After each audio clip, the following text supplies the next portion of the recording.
행복한 안실입니다. 늘 행복하게 사시는 두 장로님, 집사님 귀한 등장. 내 마음속에 그리는 저 하늘 에덴 낙원엔. 참 이 가사가 참 은혜가 있습니다. 밤 지나고 날이 새면 우리도 쉬가 보겠네.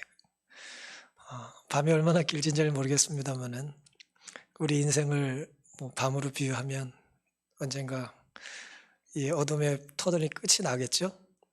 누군가 좀 길게 느껴질 거고 누군가는 짧을 수 있겠습니다만은 우리 예상보다 좀 이 터널이 좀 길어도 밤이 좀 더 어두워도 새벽 미명이 가장 그 직전이 어둡다는 말처럼 좀 어둠이 짙어져도 믿음으로 잘 견디고 또 승리를 약속하신 하나님께 감사하면서 잘 견디며 사시기를 간절히 바랍니다. 오늘 함께 살펴볼 말씀은 룻기 3장 14절부터 4장 6절까지인데요. 주제 성경절 시작하는 성경절 제가 먼저 봉독하겠습니다. 룻기 3장 14절 룻이 새벽까지 그 발치에 누웠다가 사람이 피차 알아보기 어려울 때에 일어났으니 보아스의 말에 여인이 타작 마당에 들어온 것을 사람이 알지 못하여야 할 것이라 하였음이라. 룻이 이제 한 번도 안 해본, 이전에 해보지 않았던 특이한 일을 이제 시어머니의 제안이자 명령이자 부탁에 따라서 이제 감행을 하죠. 두려움에 떨면서 이제 자기가 보아스에게 이제 받아들여질지 거절을 당할지 알지 못한 채 이제 찾아왔고 또 그 두렵고 떨던 밤이 지났습니다. 보아스는 따뜻하게 룻을 맞아줬고요. 보아스는 그런 룻에게 두려워하지 말라고 말하면서 이제 사람들 눈에 띄지 않게 이제 이곳을 떠나라고 이제 말을 했습니다. 본문은 우리에게 사람이 피차 알아보기 어려울 때 일어나라는 말을 했다고 그랬는데요. 사람들 눈에 띄는 것이 이제 두려운 사람에게 해당되는 말이겠죠. 누군가 나를 알아보는 게 이제 두려운 것입니다. 이제 요즘 좀 익명성이 보장이 되는 사회 같아요. 이제 특별히 온라인상에서 그런 것 같고 또 마스크를 쓰고 또 이제 그렇게 살기 때문에 저 사람이 나를 좀 알아보지 못한다는 기대감이 있어요. 그렇죠? 누군가 나를 잘 모를 때는 좀 자유롭잖아요. 사람들의 시선에 대한 이제 편견 또 불편함, 저 사람이 나를 어떻게 볼지에 대한 어떤 그 왜곡된 그 프레임 때문에 우리가 힘들어 하게 되는데 지금 사실은 룻은 이제 그런 부담을 안고 그날을 보냈던 것입니다. 시어머니를 쫓아서 하나님을 믿기 시작했지만 우리가 하나님을 믿는다 그래서 두려움이 갑자기 사라지는 건 아니에요. 그리고 사라졌다 한들 영원히 사라지는 것도 아니죠. 우린 연약하기 때문에 하나님을 믿는 믿음의 시작부터 이제 어쨌든 그 믿음이 완성되는 순간까지 여전히 우리 안에는 이 두려움에 대한 이 잔재가 있는 것입니다. 우리는 두렵지 않아서 신앙생활하는 것이 아니라 두려움이 없어서 신앙생활하는 것이 아니라 두려움을 안고 두렵지만 신앙생활을 하는 거예요. 신앙은 두려움과 무관한 삶이 아니라 두려움 중에 누구를 의지하는 겁니까? 하나님을 의지하는 겁니다. 그래서 우리에게는 오늘 어린 설교처럼 믿음이 필요한 것입니다. 시어머니의 뜻에 따라 보아스를 만났고 이제는 보아스의 말을 따라서 이제 사람들이 알아보지 못한 해 뜨기 전에 빨리 이제 그 자리를 피해야 했습니다. 오늘은 제가 여러 차례 말씀드린 것처럼 기업 물을 자라고 하는 제목으로 말씀 좀 드리겠습니다. 기업 물을 자, 일반적으로는 그 개념이 뭔지를 알고 계시겠습니다만은 이게 매우 중요한 성경의 가르침이고 율법서나 특별히 룻기서에는 이제 기업 물을 자의 개념이 어떤 것인지를 실예로 잘 설명해 뒀습니다. 오늘 이제 기업 물을 자, 보아스의 삶에 나타난 기업 물을 자의 모습을 좀 살펴보는 시간을 갖겠습니다. 룻기 3장 15절에는요 14절에 이어서 이렇게 말씀이 기록되어 있습니다. 보아스가 가로되 너의 겉옷을 가져다가 펴서 잡으라. 펴서 잡으니 보리를 6번 되어 룻에게 주었더라. 이어주고 성으로 들어가니라. 룻이 시므에게 이르니 그가 가로되 내 딸아 어떻게 되었느냐. 룻이 그 사람의 자기에게 행한 것을 다 고하고 가로되 그가 내게 이 보리를 6번 되어주며 이르기를 빈손으로 너의 시므에게 가지 말라 하더이다. 기업 물을 자의 모습, 보아스의 모습의 첫 번째 교훈은 남을 돕되 자랑하지 않았다는 거예요. 남들 모르게 돕는 거죠. 남들 눈에 띄지 않게 돕는 것입니다. 애정을 담아 뭔가를 줄 때 남들 눈에 띄지 않도록 자랑하지 않으며 이제 챙겨준 거예요. 빈손으로 보내지 않은 것입니다. 보아스는 공식적으로 나오미 가정의 기업 물을 자가 아니었죠. 1순위가 아니었어요. 그렇죠? 더 가까운 이제 근친이 있었습니다.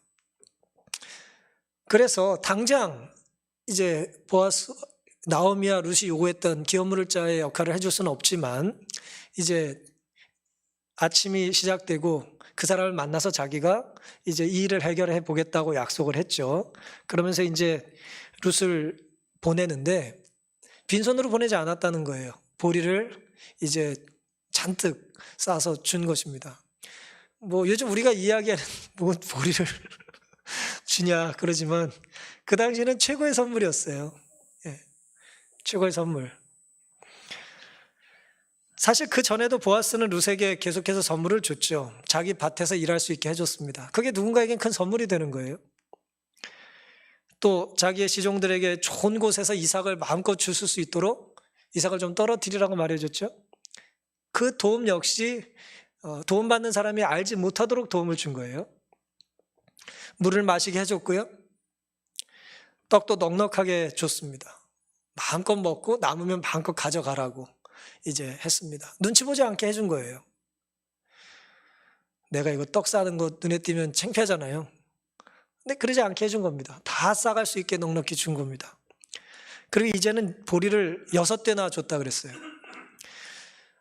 이 본문의 기록이 얼마나 정확한지 잘 알지 못하겠습니다만은 이 주석가들은 둘로 나눠져요. 이 6돼, 이 되가 오멜이라고 주장하는 학자도 있고 세아라고 주장하는 학자도 있는데 뭐 어쨌든 우리에게 낯익은 이제 부피 개념은 아닌데요. 이걸 오멜이라고 본다면 14리터가 되고 세아라고 본다면 46리터나 돼요. 이게 그래서 얼마나 많은 양인지는 잘 모르겠습니다만은 어쨌든 이제 수건처럼 여인들이 뒤집어 쓰고 다니는 몸을 가리는 이제 그 천을 가지고 펼치라고 하고 거기에 담아줄 수 있는 마음껏 담아준 거죠. 들고 갈 수 있을 만큼 넉넉히 준 겁니다. 양이 얼마나 정확한지가 중요한 것이 아니라 넘치도록 이제 은혜와 사랑을 베풀었다는 것이죠. 사실 룻에게 당시에 정말 필요했던 건 보리는 아니에요. 보리 얻으러 온 건 아니잖아요. 이미 몇 주간 보아스는 넉넉하게 그 가정을 돌봤기 때문입니다. 하지만 보아스는 그 전날도 주었을 거고 그 전전날도 주었는데 이날 아침도 또 뭔가를 주고 싶은 거예요. 사랑은 주고 또 주고 싶어 합니다. 주고 또 더 주고 싶어 해요. 그게 사랑이에요. 자꾸 뭘 주다가 아까우면 내 사랑이 지금 사라지고 있는 거예요. 뭔가 주는데 자꾸 아까우면 이게 내가 너무 많이 준 게 아니라 이 마음에 뭔가 문제가 생긴 것입니다.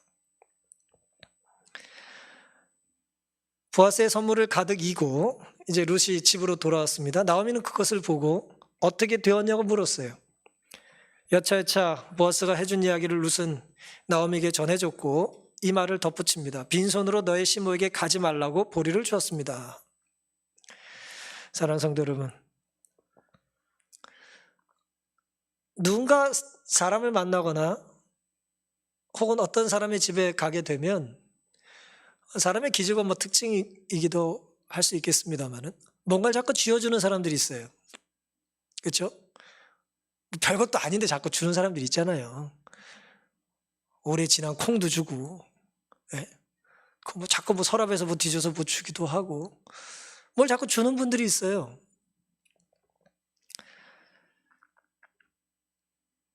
자기 집에 온 사람이 돌아갈 때 빈손으로 보내지 않는 사람은 좋은 사람이에요. 참 좋은 사람입니다. 투박할지 모르지만, 세련되지 못했을지 모르지만 참 좋은 사람이에요. 참 아름다운 마음이죠. 물론 이것이 선물을 받는 사람에게 꼭 도움이 안 되는 것일 수도 있어요. 필요하지 않은 것일 수도 있습니다. 필요 없는 것일 수도 있죠. 그런데 사랑으로 뭔가를 줄 때는 그것이 꼭 필요해서가 아니라 마음이 뭔가를 주고 싶기 때문에 주는 거예요. 뭘 줄 것 없나 찾는 마음, 누가 온다는데 뭘 좀 챙겨주고 싶어서 장을 보러 다니는 마음, 줄 게 있다는 핑계로 한 번 더 보고 싶어서 약속을 잡는 마음은 다 좋은 사람들이 할 수 있는 것입니다. 현대사회에 우리들은 좀 세련된 삶을 살기 때문에 뭐 필요한지 아닌지 좀 물어보라고 일단. 예? 저도 이렇게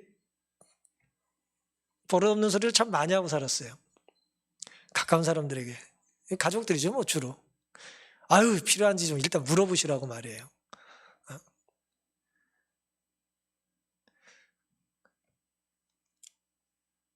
그런 말은 좋은 말이 아닙니다. 주고 싶은 그 사람의 사랑에 우리가 상처를 주는 것이죠. 우리가 지금까지 이렇게 좀 멀쩡하게 건강하게 정상인 것처럼 살 수 있는 데에는 이런 보아스 같은 사랑의 마음을 가진 사람들로부터 우리는 빈손으로 보내지 않겠다는 은혜를 입었기 때문이에요. 그 요즘 같은 코로나 상황에 교회 왔는데 빈속으로 가는 건 참 마음이 안타까워요. 마음이 아픕니다. 악수도 못하고 밥 한 그릇도 못 먹고 밥 먹을 데 없어서 그런 게 아니죠.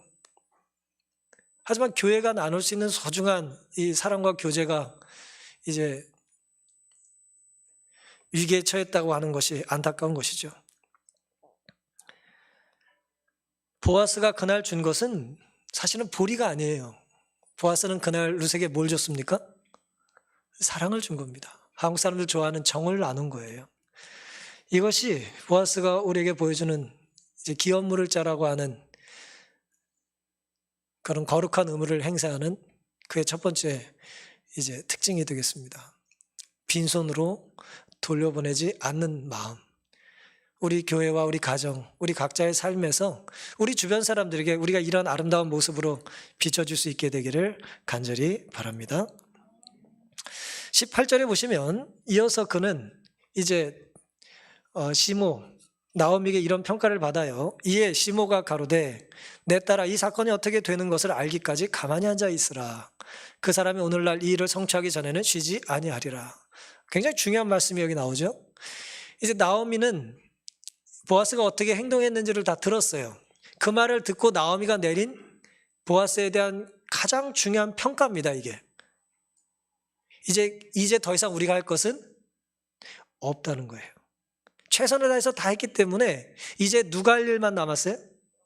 보아스가 할 일만 남았어요. 이 일을 성취하기 전에는 쉬지 아니하리라. 누가요? 누가? 보아스가 쉬지 않을 거예요. 이 일을 성취할 때까지 쉬지 않을 겁니다. 이 일을 성취할 때까지 쉬지 않는 모습이 이제 기업물을 자의 두 번째 특징인데요. 이 사건이 어떻게 되는 것을 알기까지 가만히 앉아 있으라. 그 사람이 오늘날 이 일을 성취하기 전에는 쉬지 않을 것을 나는 믿는다는 것입니다. 나오미는 두 가지를 알았어요. 두 가지를 알았는데 첫 번째는 최선을 다했다면 이제 가만히 기다리는 것이 지금 상황의 최선이라는 걸 알았어요. 최선은 항상 행동하는 것만이 아니에요. 우리가 지난 시간에 행동하는 것에 대해서 우리가 공부 잠깐 했습니다만은 최선을 다해서 행동한 다음에 해야 될 최선은 뭡니까? 그 다음엔 기다리는 거예요. 하나님의 뜻을 기다리고 내가 넘긴 그 바톤을 가진 사람의 삶에 하나님께서 역사해 주시기를 기도하는 것입니다. 두 번째는 보아스는 기업물을 자가 되기 위해 쉬지 않을 것이다 라고 하는 것을 알았어요. 이 굉장히 중요한 개념입니다. 그 사람이 어떤 사람이라는 걸 아는 것은 중요해요. 알지 않고 대책 없이 믿으면 위험합니다. 우리는 어떤 면에서 믿음이 부족해서 망하는 게 아니라 잘못된 믿음 때문에 망해요. 오늘 우리가 가정 공부 중에 우상숭배에 대한 이야기 잠깐 공부했죠? 우상숭배를 하는 사람들은 믿음이 부족해서 잘못되는 게 아니에요. 믿음의 대상이 잘못됐기 때문에 망하는 거예요. 얼마나 많은 우상숭배자들이 절실하게 신실하게 정말 치열하게 신앙생활을 합니까? 요즘은 좀 덜합니다만은 제가 20대 열심히 좀 산을 다닐 때 산에 가보면요, 산에서 이렇게 열심히 이렇게 촛불 켜놓고 제사 드리던 그 산당들이 많이 있었어요. 그 새벽에, 그 밤에, 그 높은 곳에서 뭐예요? 비는 거예요. 산신령에게 빌고, 뭐 삼신 할머니한테 빌고, 빌어요. 뭐 해달라고요? 복을 비는 거예요. 근데 복을 누가 주시는 거예요? 복은 하나님이 주시는 거예요. 하나님만 줄 수 있는 거예요. 잘못된 열심이고 대상이 잘못된 거예요. 반면에 나오미는 제대로 된 사람을 이제 기다리겠다고 했어요.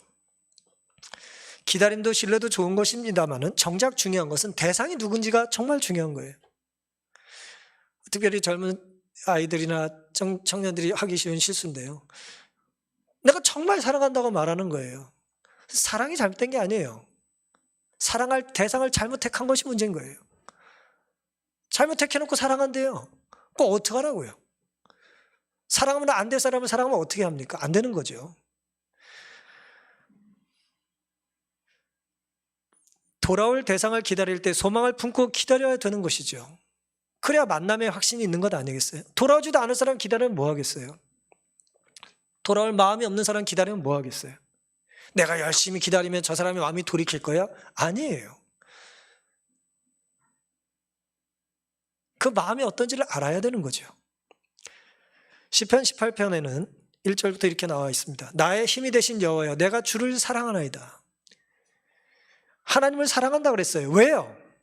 여호와는 나의 반석이요 나의 요새시요 나를 건지시는 자시요 나의 하나님이요 나의 피할 바위요 나의 방패시요 나의 구원의 뿌리시요 나의 산성이시로다.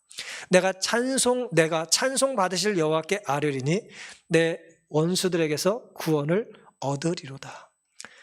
그냥 외치는 수사가 아니라 이걸 직접 경험한 거예요, 다윗은. 디모데후서에서 바울도 똑같이 신앙 고백을 이렇게 합니다. 1장 12절. 이를 인하여 내가 또 이 고난을 받되 부끄러워하지 아니하면 나의 의뢰한 자를 내가 뭐 한다 그랬어요? 안다 그랬어요. 아는 하나님을 의지하는 거예요. 알기 때문에 의지하고 믿기 때문에 의지하는 거죠. 또 믿다 보니 더 잘 알아가는 거예요. 또한 나의 의탁한 것을 그날까지 저가 능히 지키실 줄을 확신함이니. 확신하는 것 중요합니다. 대상이 누구냐에 따라 이것이 잘된 것일 수도 있고 잘못된 것일 수도 있어요. 사랑하는 성도 여러분, 다윗이나 바울은 자신의 구원의 힘이 되신 하나님을 사랑하고 믿고 알았습니다. 누군가 사랑하는 대상을 신뢰할 수 있다는 것은 감사한 일일까요? 사랑하는데 신뢰할 수 있어요. 좋은 거죠. 하지만 우리가 사랑한다고 모두를 다 믿을 수 있는 건 아니에요. 그게 이 세상의 불행입니다. 내가 사랑하지만 믿을 수 없어요. 또 불행이 뭔지 아세요? 믿을 만한 사람인 건 알겠는데 내가 사랑하기가 싫어. 그럴 수 있어요. 그런 일 많습니다, 세상에. 하지만 성경은 우리에게 사랑할 수 있는 존재를 믿으라고 말하고요. 믿을 수 있는 존재를 충분히 사랑할 만한 분으로 섬기라고 말하는 것입니다. 우리는 말씀의 순종함으로 하나님의 약속을 경험할 수 있고요. 하나님 말씀을 신뢰함으로 하나님의 능력을 체험할 수 있는 사람들입니다. 이 나오미처럼 헛된 기다림이 아닌 거예요. 헛된 신앙이 아닌 거예요. 로마서 4장 20절. 믿음이 없어 하나님의 약속을 의심치 않고 믿음에 견고하여져서 하나님께 영광을 돌리며 약속하신 그것을 또한 능히 이루실 줄을 확신하였다 그랬어요. 바울의 믿음이에요, 이게. 확신하는 거예요. 믿음의 대상인 하나님의 약속을 확신하는 것입니다. 빌립보서 1장 6절. 너희 속에 착한 일을 시작하신 이가 그리스도 예수의 날까지 이루실 줄을 우리가 뭐예요? 확신합니다. 예수님의 약속을 확신하며 살게 되시기를 바랍니다. 나오미가 보아스를 믿고 기다렸듯 바울이 하나님의 약속을 믿었듯 우리도 믿고 살 수 있기를 바랍니다. 우리 믿음이 크기 때문이라기보다는 우리 신뢰의 대상이 확실하기 때문에 우리 믿음은 가치가 있다는 것을 잊지 않고 사시기를 바랍니다. 마지막 이제 핵심인데요. 룻기서 4장 1절부터 보시면 이제 기업 물을 자의 모습으로 나타난 보아스가 어떤 행동을 취하는지를 이렇게 기록하고 있습니다. 보아스가 성문에 올라가서 4장 1절 거기 앉았더니 이제 룻은 집으로 갔고요. 아침 일찍 이제 성문으로 올라갔어요. 보아스가. 거기 앉았더니 마침 보아스의 말하던 기업 물을 자가 지나가는지라. 가장 나오미 가정에 가까운 친족이 지나가는 거죠. 보아스가 그에게 이르되 아무여 이리로 와서 앉으라. 이 사람 이름은 성경에 기록되어 있지 않아요. 아무예요. 아무. 참 안타까운 일이죠. 이름이 없어요. 이 사실은 룻기의 주인공이 이 사람이 될 수가 있었거든요. 근데 그냥 아무여가 됐어요. 혹이. 저 어렸을 때 참 무지해가지고 성경을 읽으면서 혹이 누군가 한참 고민했던 적이 있어요. 혹이 도대체 누구냐? 혹이 도대체 누군지. 예? 아무여 이리로 와서 앉으라. 그가 와서 앉음에 보아스가 성읍장로 10인을 청하여 가로되. 둘만 얘기하지 않고 증인 10명을 이제 소집했습니다. 당신들은 여기 앉으라. 그들이 앉음에 보아스가 그 기업 물을 자에게 이르되 모압 지방에서 돌아온 나오미가 우리 형제 엘리멜렉의 소유주를 관할함으로. 남편이 이제 10년 전에 아내와 같이 이제 모압으로 이주하면서 그 땅을 처분을 안 하고 간 거예요. 근데 이제 그 처분을 이제 지금 하려고 하는 거예요. 관할한다는 얘기는 이제 팔려고 매물을 내놓겠다 그런 의미인데요. 내가 여기 앉은 자들과 내 백성의 장로들 앞에서 그것을 사라고 너에게 이제 고하여 알게 하려 하였노라. 이제 중개업을 하는 거예요. 나오미가 그 물건을 지금 내놓은 거예요. 남편 몫의 땅을. 아들 이름을 대지 않은 것은 아들들 데리고 모압 땅으로 이주할 때는 아들에게 그것을 물려줄 이유가 없었기 때문이에요. 남편도 죽고 아들도 다 죽은 상황에서 지금 이 재산이 당연히 누가 1순위예요? 나오미가 1순위인 거예요. 룻게 아니에요 아직. 이제 남편들이 물려받지 않았기 때문에 나오미가 이제 그 물건을 이제 내놓겠다는 거예요. 네가 첫 번째로 살 이제 선매권이 있으니까 이제 그걸 사겠냐라고 이제 하는 겁니다. 내가 물으려면 물으려니와. 산다는 표현을 했는데 물은다는 또 다른 단어로 표현을 하고 있죠. 물으려면 물으려니와 내가 물으지 아니하려거든. 이제 문맥상 뭐예요? 네가 사지 않으면 내게 고하여 알게 하라. 너의 다음은 나요. 그 외에는 물을 자가 없느니라. 가까운 친척이 둘밖에 없어요. 그러니까 네가 안 사면 내가 사겠다라는 얘기를 해주는 거예요. 그가 가로되 내가 물으려라. 4절 맨 뒤에 나오죠. 그 기업 물을 권리가 있는 이 가장 가까운 친족이 뭐라 그래요? 근친이? 자기가 물으겠다는, 자기가 사겠다는 거예요. 계획가 어떻게 되고 있어요 지금? 계획이 지금 뒤틀리고 있어요 지금. 이 사람이 물으지 말아야 되는데 물은대요 지금. 이 참 난감해요. 5절이요. 보아스가 가로되 내가 나오미의 손에서 그 밭을 사는 날에 곧 죽은 자의 아내 모압 여인 룻에게서 사서 그 죽은 자의 기업을 그 이름으로 잊게 하여 할지니라. 이게 무슨 얘기예요? 땅만 사면 안 되고 나오미가 자신의 며느리까지 취하는 조건으로 이 땅을 사라고 했다 이거예요. 그랬더니 뭐라 그래요? 6절 그 기업 물을 자가 가로되 나는 내 기업에 손해가 있을까 하여 나를 위하여 물으지 못하노라. 나의 물을 권리를 내가 취하라. 나는 물으지 못하겠노라 그랬습니다. 이제 문제 이해되시죠? 땅만 사는 줄 알고 좋다고 살려고 그랬더니 뭐라 그래요? 땅을 내놓는 나오미가 우리 며느리 외롭고 힘든데 이제 이 며느리를 취해서 가정을 좀 꾸릴 수 있게 도와주면 좋겠다고 그 제안을 같이 했다는 거예요.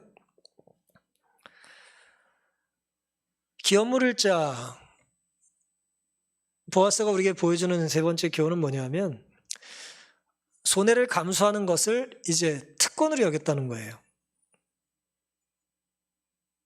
우리가 누군가를 사랑하기 때문에 어쨌든 물질적인 손해를 볼 일이 있나요? 물질은 줄 수 없어요? 네? 물질 빼고 얘기해 뭐 그래요? 우리가 뭔가 줄 일이 있잖아요. 그렇죠? 우리가 시간을 나눠줄 수도 있고 뭐 선물을 줄 수도 있고 어쨌든 뭐 에너지를 줄 수도 있고 우리가 뭔가를 나누죠. 근데 보아스는 자기가 손해를 보는 것을 주저하지 않았어요.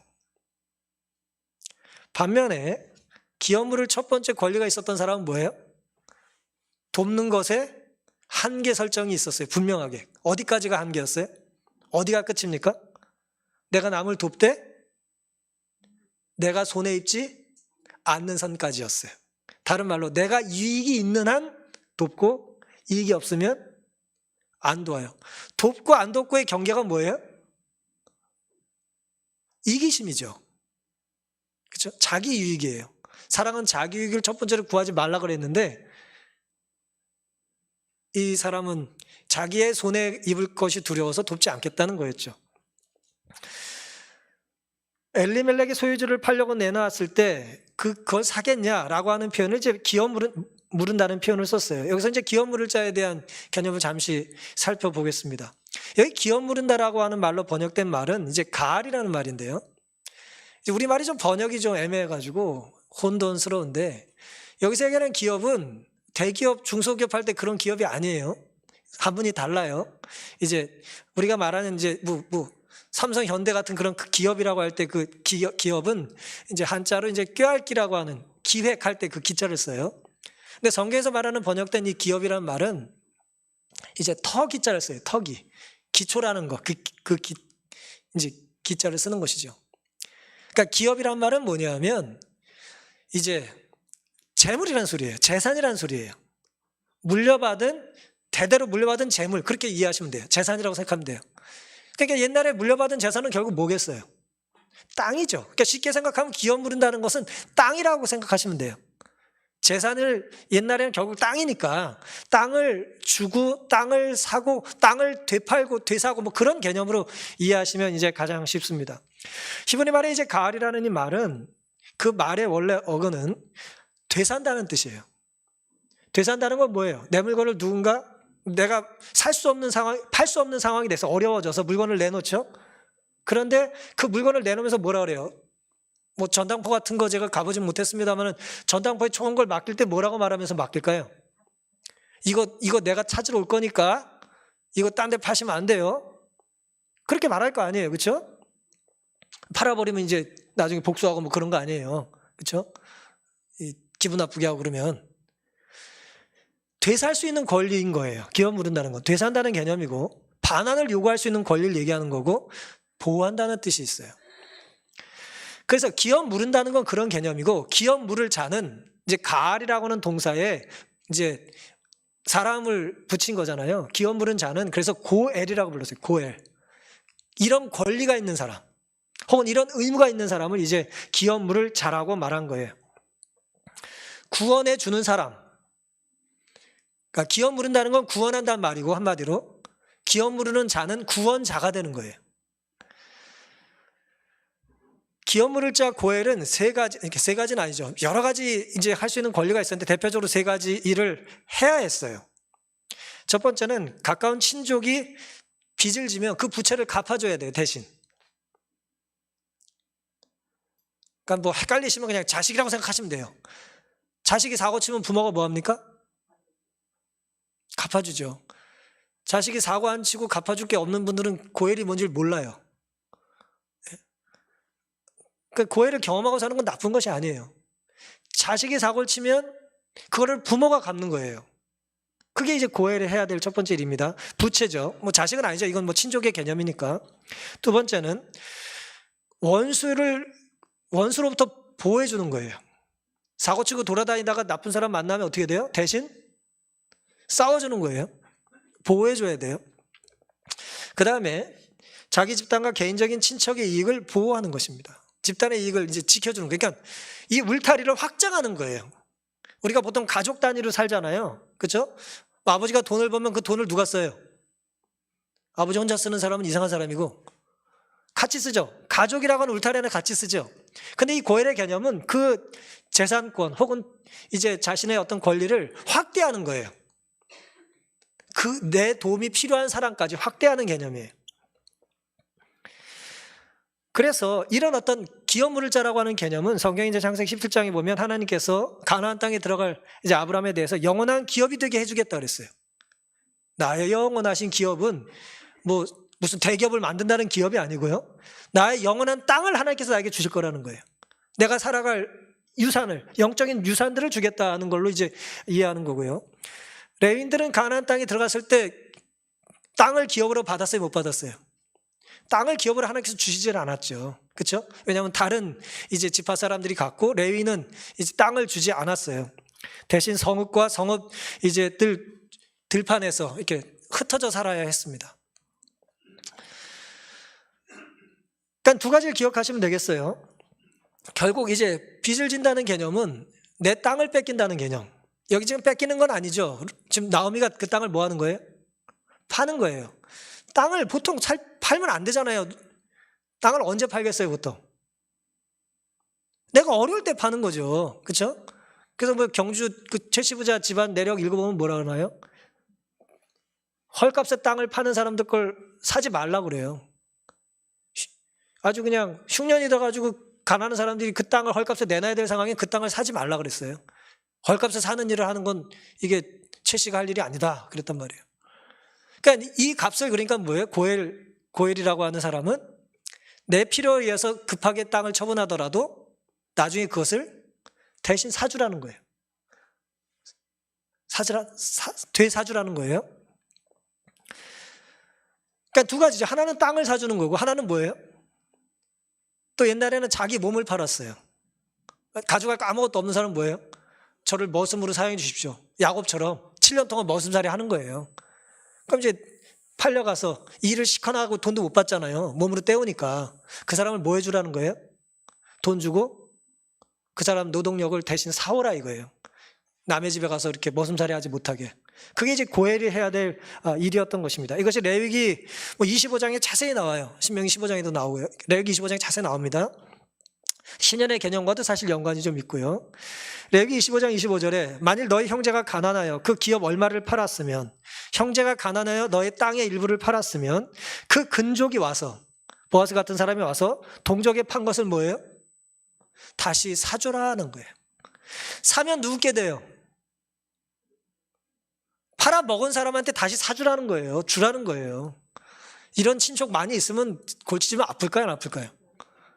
엄청 골치 아프죠. 자꾸 사고치고 좀 기업 좀 물어줘, 기업 좀 물어줘 자꾸 그러면 얼마나 힘들겠어요. 어쨌든 지금 그런 상황입니다. 사실 이 기업물을자의 개념은 하나님께서 가나안에 도착한 12지파에 이제 레위인을 제외하고 12지파에게 땅을 분배해 주셨잖아요. 그리고 그 땅들이 어떻게 되길 원하셨어요? 그대로 유지되길 원하셨어요. 그래서 지파 안에 있는 사람들끼리 결혼을 하게 하셨어요. 왜요? 결혼하게 되면 이것이 막 섞이게 되면 그 땅이 막 이제 옮겨질 가능성이 있기 때문에 그 지파 사람들끼리 결혼해서 그 땅이 그대로 그곳에 유지가 되길 원하신 거예요. 이방 사람들이 이 땅에 들어와서 부자가 되더라도 이 땅을 넘기지 않도록 이제 그런 어떤 이제 하나님의 뜻이 있었던 것입니다. 근데 놀랍게도 이 고엘은 악용될 소지가 있었어요. 이것이 이제 고엘의 아이러니입니다. 어떻게 악용될 수 있었을까요? 어려워서 제가 땅을 이제 내놨는데 누군가 그 땅을 사요. 고엘의 자격 있는 사람이 그 땅을 사요. 고엘이. 그럼 그 땅 사면 결국 누구한테 줘야 돼요? 저한테 줘야 될 거 아니에요. 그게 고엘이니까. 그런데 지금 아까 보아스가 불렀던 첫 번째 고엘물을 자격이 있는 사람은, 기업물을 자격이 있는 사람은 이 땅을 왜 산다 그랬을까요? 이게 보통 신년이 되면 어차피 내가 고엘이 되든 안 되든 돌려줘야 되는데 이 땅이 영원히 내 것이 될 수 있는 가능성이 있어요. 언제? 어떤 경우에? 이 땅을 내놓는 사람들 집안에 대가 끊겼을 때. 지금 나오미 집안에, 루세 집안에 대가 끊겼잖아요. 그러니 죄송합니다만 여자는 이제 기업물을 저게 아니니까 대가 끊겼으니까 뭐예요? 내가 이 땅을 지금 고엘이라는 이름으로 사면 이 집안의 대가 끊기니까 결국 이 땅이 영구히 내게 되는 거예요. 이거 뭐 적대적 M&A 같은 거지. 막 사버리는 거야 그냥 막 지금. 아주 부자가 될 수 있는 저의 기회예요. 내 땅이 넓어질 수 있는 그런 기회입니다. 그런 줄 알고 얼씨구나 좋다 그러고 웬 떡이냐 그러고 사겠다 그랬더니 덧붙여서 뭐라 그래요? 보아스가 사실 나오미는 땅을 팔려는 게 사실은 아니고 며느리를 시집 보낼 때 땅도 준대. 뭐 그렇게 얘기한 거와 마찬가지죠. 그럼 어떻게 되겠어요? 룻에게 자손이 태어난다면 어떻게 될까요? 당연히 내가 지금 물은 건 그 집안 것이 될 뿐더러 혹자는 또 이렇게 주석을 해놨어요. 지금 땅에 욕심을 가진 이 사람은 자손이 없을 수도 있다. 자기 재산까지도 뺏길 수도 있을 것에 대한 두려움이 있었을 거다라는 얘기까지 해놨어요. 뭐 정확히 알 길은 없습니다. 어쨌든 중요한 것은 기업 물을 자의 개념이 악용될 수 있었다는 거죠. 도와주라고 이걸 하라고 그랬더니 뭐예요? 남의 재산을 갈취할 기회로 이 사람이 사용했다는 것입니다. 땅을 영구히 취할 기회로 여겼기 때문에 좋다고 했다가 영구히는커녕 내 것까지 혹은 남 좋은 일만 시킬 것 같았기 때문에 못하겠다고 말했던 것입니다. 여기 우리는 두 사람의 모습이 등장해요. 기업 물을 자의 권리가 있는 첫 번째 사람의 모습과 보아스의 모습이 극명하게 대조가 되죠. 나는 손해본다면 그 일을 하지 않겠다는 사람이 있고요. 보아스는 정반대죠. 내가 어떤 손해를 보더라도 그 사람을 돕겠다는 것입니다. 지난주에 어느 집사님께서 보아스가 부인이 있었냐고 저한테 물으셔가지고 제가 어떻게 하냐고 이제 대답을 해드렸는데 당연히 부인이 있었겠죠. 그런데 지금 있는지 없는지 제가 모릅니다만은 본교 주석은 룻기서 4장을 이렇게 주석했습니다. 6절을 보아스가 그 땅을 사고 룻과 결혼하려고 하는 이유는 두 가지였을 거다. 두 가지 이유가 있었을 거라는 거예요. 첫 번째는 그는 하나 이상의 장성한 아들을 둔 호라비였을 것이다. 어떤 그런 가능성을 이제 개연성을 얘기한 거예요. 자기 자식도 있고 자기 부인은 이제 지금 이미 잠들었을 거라고 생각하는 거죠. 그리고 그 상황에 이제 법적으로 아무 문제 없이 아내를 취할 수 있는 상황이 됐다는 거예요. 물론 이건 이제 게데온이라 그래서 이제 기업물을 개념으로 이제 취할 수 있는 개념이긴 합니다만은 어쨌든 또한 보아스가 진심으로 룻을 사랑하고 존경하고 사랑하는 것이 자명하다 그랬어요. 그러니까 자기의 상황 속에 자기는 나이가 많은 사람이라 젊은 여자를 취할 수 있는 상황이 아니지만 이 여인이 자기에게 기업물을 이제 권리를 당신이 취해 달라고 왔을 때 네가 젊은 사람한테 가지 않고 나처럼 나이 많은 사람한테 온 것에 대하여 이 보아스가 이제 놀랍다고 얘기하잖아요. 이제 그런 상황을 이제 얘기하는 것입니다. 룻을 사랑했기 때문이다라는 거예요. 그다음 두 번째, 룻에게서 나게 될 아이가 있다면 룻의 죽은 남편의 아들로 인정되는 것에 대하여 개의치 않았다는 거예요. 이게 이제 어떻게 보면 중요한 포인트입니다. 내가 지금 기업을 물러서 사서 언젠가 다시 돌려줄 이 재산이 내 몫이 되지 않고 룻의 자녀의 것이 되고 또 내 이름으로 물려주지 않는다 할지라도 나는 괜찮다는 거죠. 누군가는 합법적으로 법의 이름으로 남의 어려움을 이용해서 자기 부를 쌓을 수단으로 악용하는 반면에 누군가는 율법의 정신을 기억하고 어려운 사람의 필요를 채워주기 위해서 최선을 다하는 것입니다. 내가 누군가를 도울 때 도움의 한계를 내가 손해보지 않는 한으로 정한 사람이 있는 반면에 어떤 사람은 정반대예요. 네가 필요하다면 나는 언젠가 무엇이든 돕겠다라고 하는 마음을 가졌다는 것입니다. 보아스의 태도는 사실은 예수님을 이제 메시아를 표상하는 아주 아름다운 모습을 드러내주고 있습니다. 그 돕는 게 즐거운 거예요. 도와주기 위해서 기다리는 거예요. 내 차례가 돌아오기를. 저 사람이 이제 취하지 않고 내가 도울 수 있는 기회가 오면 좋겠다는 거예요. 여러분 이런 기다림을 가지고 살아보신 적 있으십니까? 내가 누군가를 도와주고 싶은데 내 차례가 잘 오지 않을 것 같아. 내가 누군가를 도와주고 싶은데 남들이 먼저 다 도울까 봐 걱정되는 거예요. 예? 이사야 53장 11절에 메시아에 대한 이야기죠. 가라사대 그가 자기 영혼에 수고한 것을 보고 만족해 여길 것이라. 전 이 말씀 참 좋아합니다. 예수님은 십자가에 달려 돌아가실 것에 대하여 어떻게 생각하셨다고요? 그 십자가의 은혜로 살아나게 될 죄인들의 모습을 보고 기뻐하셨다는 거예요. 흐뭇해하셨다는 거예요. 아유, 네가 구원받으니 기쁘다. 네 집안이 다시 일어서니 기쁘다. 네가 용서받고 회개하고 새 사람 되니 기쁘다. 그런 것입니다. 레위기 25장 23절에는 토지를 영영히 팔지 말 것은 토지는 다 내 것임이라. 너희는 나그네요 우거하는 자로서 나와 함께 있느니라. 시편 24편 1절 땅과 거기 충만한 것과 세계와 그 중에 거하는 자가 다 여호와의 것이로라. 땅은 누구 겁니까? 땅은 하나님 거예요. 영원히 하나님 거예요. 뭐 땅만 하나님 건 아닙니다. 특별히 땅은 하나님 거라고 말씀하셨어요. 지금 이 보아스의 모습은 선한 사마리아 사람의 모습과 유사합니다. 제가 아마 설교된 적이 있겠습니다마는 사마리아 사람의 선한 모습은 뭐죠? 제사장과 레위인이 내가 저 피투성이 된 누군지도 모를 사람이 돕게 되면 나에게 미치게 될 피해가 뭔지, 손해가 뭔지를 생각하고 안 도왔잖아요. 내가 저 사람을 돕게 된다면 내가 볼 피해가 뭔지를 생각하고 안 도왔거든요. 반면에 사마리아 사람은 어떻게 생각했습니까? 내가 저 사람을 돕지 않는다면 저 사람에게 어떤 피해가 있을지, 어떤 손해를 입을지, 저 사람이 어떤 위기에 겪을지를 생각하고 도왔다는 거죠. 보아스가 딱 그런 마음을 가지고 도운 거예요. 내가 돕게 된다면 나에게 어떤 유익이 있는지를 생각한 게 아니라 내가 지금 돕게 된다면 저 사람이 어떤 도움이 채워지고 내가 돕지 않는다면 저 사람이 어떤 고통을 겪을지를 생각했다는 거죠.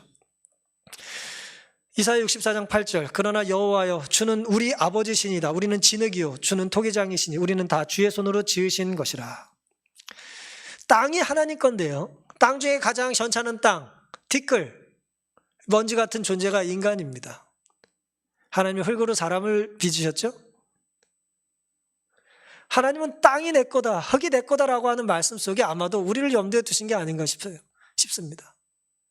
우리는 다 흙사람이죠.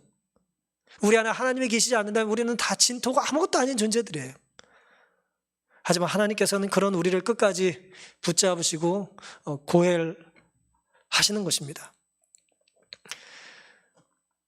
누군가에게 기업 물을 자로 살아가는 것이 바로 오늘 내가 살아가야 될 이유가 아니겠습니까?